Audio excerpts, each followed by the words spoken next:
DIY money garland.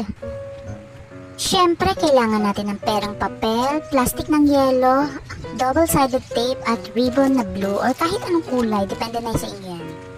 At scotch tape pang dikit. Balot muna ang lahat ng perang papel sa plastic ng yelo.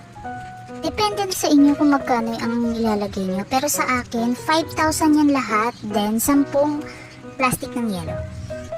At ayan, natapos na ako magbalot ng 10 pirasong perang papel. Ngayon naman ay gupitin natin yung mahabang part ng plastic and then ididikit ko na siya para cover na yung pera. Walang excess na plastic.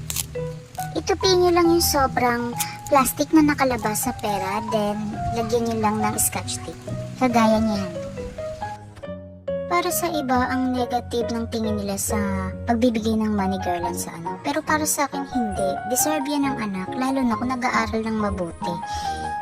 Nasa point of view na lang yan ng ibang tao kung magiging negative sila o gagawin nilang inspirasyon.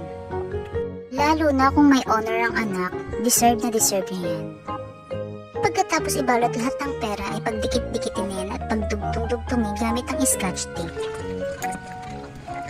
Alam kong super late na yung pag-upload ko nito pero sorry naman mga moms. Lagyan lahat ng double-sided ang magkabilang gilid dahil dyan ididikit yung blue ribbon sa magkabilang.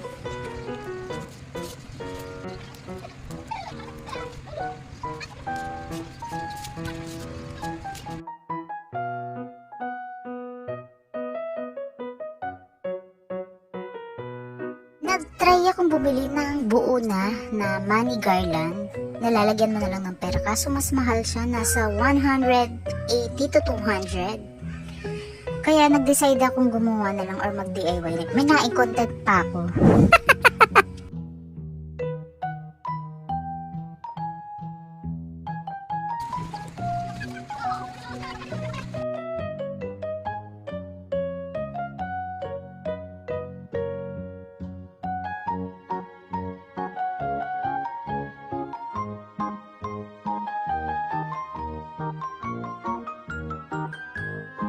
And yes, buo na ang ating DIY money garland. Thank you so much for watching, guys.